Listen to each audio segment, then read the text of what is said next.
Hello, this is Mad Cat, the angry egalitarian that discusses this and that. And yes, I cut my hair. I actually did it myself too. I was quite amazed that I was able to do it. I mean, you know how hard it is to take clippers and shave in the mirror, shave your head in the mirror. And I left a little bit on top. I think I'm going to just start maintaining this from now on. It's just so much better than what my hair was. But I told you I would shave it all off, and I did. So let me click over onto the chat, see if any of you want to comment. And I don't know, I want to start doing these quick little videos here and there. Just, random thoughts that I have. And, well, for the second time, I'm now doing a MundaneMatt video. So, And so who knows if that's going to become a regular thing. I mean, he does do a lot of videos on topics that are happening, but I kind of responded to, not so much to MundaneMatt, but, I do have to give him credit for the video that I saw of his. But it was The Guardian who said that Ghostbusters 2016, the one made in 2016, is the most cultural movie of 2016. And my response is that true? And my response is no, technically not. I think it's tied with the Red Pill movie. I think they both share the title of the most cultural movie of 2016. Now, I will say that the Red Pill movie was very, very good, and the Ghostbusters film was very, very bad. And I'm not trying to pick out which is my favorite or which made more money or, had more relevance. I'm not doing that. So much as I'm saying what movie best reflects our culture for 2016. And I do think that both of those films say something about our culture that's very profound. Both for the content they had and the drama surrounding both films.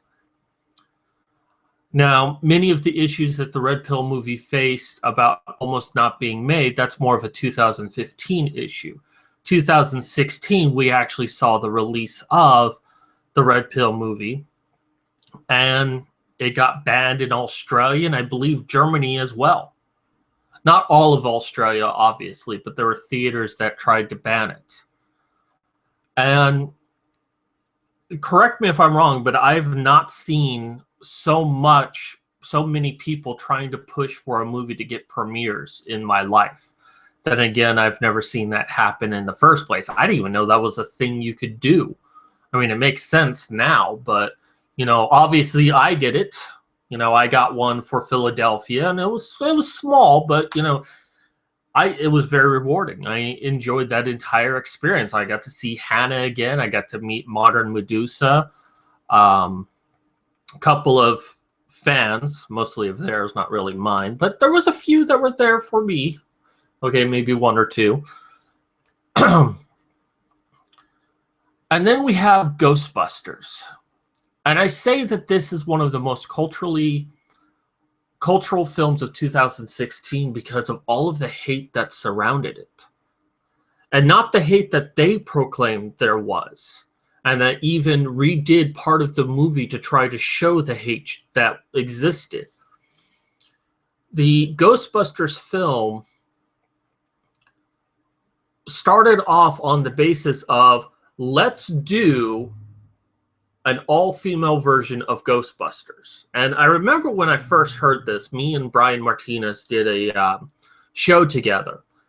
And we both sort of had the opinion of, if they just had an open casting call for men and women, and these 4 women, which we didn't know at the time, I don't think, these 4 women were absolutely the best out of everyone, men and women, then we'd be okay with that. To be a progressive film, it might have been better if it was 2 men, 2 women. Although the way movies are done these days, there would have been some stupid love interest bullshit. And even in the original Ghostbusters, there's still a love interest, but not between the members.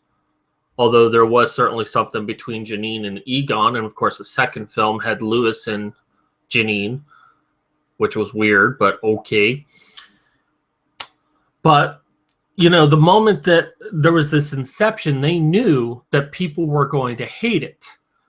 And instead of trying to say, you know what, look, yes, we're doing something different here. Yes, we're going against the grain of what the original was, but we ask that you just give us a chance. Let us show you that this can still be something for everyone. Instead of doing that, they attacked the original fan base. They attacked men.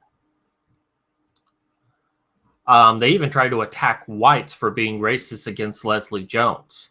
So the original fanboys just couldn't handle something from their childhood to be destroyed. And it's like, well, they're just so dedicated to it. And, oh, well, men just hate it because it's women. They immediately went on the attack.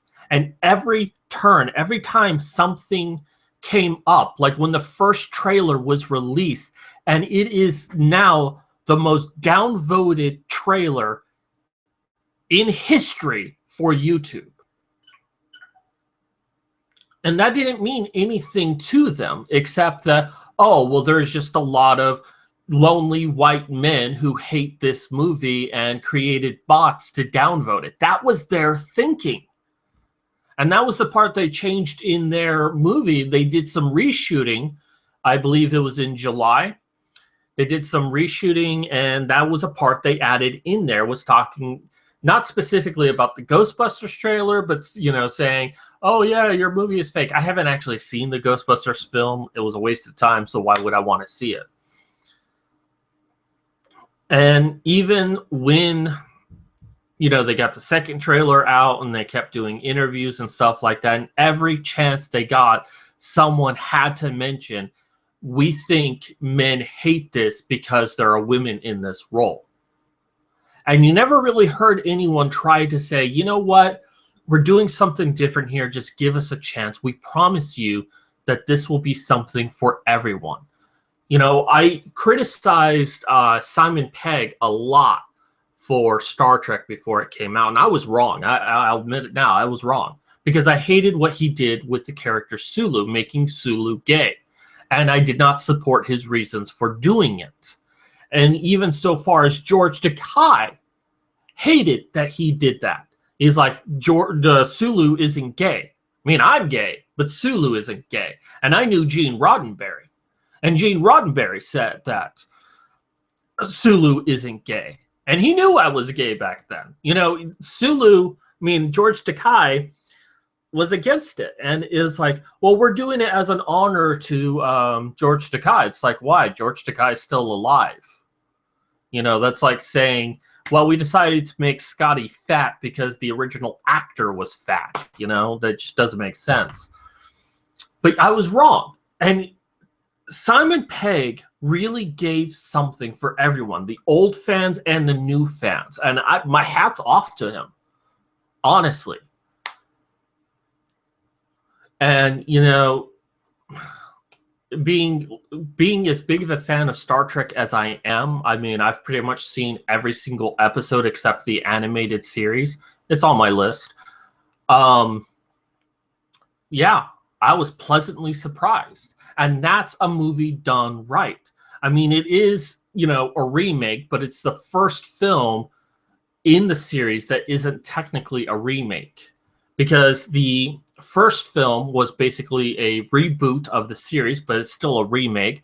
And the second was the remake of Wrath of Khan. The third was the first time it was kind of standalone in this new series. And it was beautiful. Still not 100% sure about Justin Lin directing it, but he did a very good job. The motorcycle scene was a bit, we probably could have done without that, but whatever. Ghostbusters, though. Every chance they got, they went on the attack. And when the movie came out and it did poorly, they went on the attack. saying that it wasn't their fault. The movie's really good. All of these, critics that we bribed said it was good, and it wasn't. It was bad. I haven't seen it, but all of the opinions that I've heard of it is it's bad, including MundaneMatt, whose opinion I relatively trust. Not always, but most of the time. So this is how our culture is. This is a perfect representation of our culture. That if something is not liked, it's not for its own merits. It's because there are just a lot of people who want to hate it for what it is, which strips away the validity of their points. If I watch the Ghostbusters film and I explain in detail why I didn't like it, and I give very good points, that's immediately diminished when I'm called a white, cis, hetero male. It's like, well, you're just a white cis male, your opinion doesn't matter. You just hate women. You just hate black people. And that's our culture right now. And the Ghostbusters film represents that perfectly. Everything about it was centered around this idea that you should like it because because social justice warriors, because feminists, because BLM says you should. Now, I know BLM had nothing really to do with the whole Ghostbusters thing. Those are two separate things. But this speaks to a larger context of culture, that the popular opinion now is if something comes out that popular opinion supports and you don't like it, it's because you are bigoted in some way. And I think 100 years from now, when looking back at this movie and students are asked to write an essay on why this movie failed, I kind of believe that they're going to be saying it's because they went on the attack. They went against their target consumer, believing that the people who would actually pay to see the movie wasn't their target consumer, when in fact it was. They were hoping that the feminists and the social justice warriors, who, let's face it, probably don't go out to very many movies to begin with, wouldn't have paid to see this movie. And that's why it did so poorly. They attacked the wrong market, and they tried to appease the wrong market. As much as of a cuck Joss Whedon is, how much feminism is in his bones, and Mark Ruffalo, they at least somewhat understand that the people going to see the films are the people that they're going to debate against. And neither one are going to say, all you men are stupid because you want to see our film. No, they're going to be like, I don't care about your politics. I just want you to go see my film so I can make money. That, at least they're somewhat smart. At least how economics works. So, yes, Red Pill movie and the Ghostbusters movie is tied for the most cultural film of 2016. Both of these films represent what our current culture is in the world, especially for 2016. So, do you agree with me? Do you disagree with me? I mean, I'm sure most of you hate Ghostbusters film, and it's kind of raw that I just put Ghostbusters and the Red Pill movie and tied them for first place for the most cultural movie of 2016. But, think about it. They both really showed culture in our world, mostly for the bad. As good of a film the Red Pill was, so much feminism trying to ban it, to block it, to blacklist it, to write every negative review they possibly could to try to influence people. What was it, the Village Voice or whatever? I don't know. You wouldn't let it run in their newspaper. That, news media organizations, said awful things without actually having seen the film. And it's a very good film. So, do you agree with me? Do you disagree with me? What do you think is the most cultural film of 2016? Put it in the list down below. Anyways, that's going to do it for me. Be sure to subscribe down to my channel below. Thumbs up this if you like it. Or if you don't like it, go ahead and thumbs down if you really want to. I mean, also, share this on social media. I need the views. And check out my description box down below. I have a Patreon account trying to raise money for medical insurance. And it's part of the reason why I cut my hair so short is that, you know, I can't afford getting haircuts, but at least with a pair of clippers, I can maintain this look in the bathroom mirror. But, you know, I'm trying to get health insurance. I'm also trying to get a computer that could actually handle rendering video. Believe you me, I'm really pushing the limits of my computer. And I'm trying to do an online course. If you're not comfortable doing that, perfectly understandable. Consider buying my book, Vampires, 14th Century, Bubonic Plague, Knights Templars. All of the standard tropes. Only I tried not to use any of the standard tropes. But go check it out. The first book is free. The second book takes place 1 month after the first book. It's like that's the prologue. Then you got the main book, $2.99. Believe you me, you'd help me out a lot just purchasing the book. Because not only is that money for me, but it also makes it higher in search results when people go searching for a new book to read. Hey, my book's there. Ooh, that looks interesting. Love the cover. So that's going to do it for me. This is Mad Cat signing off.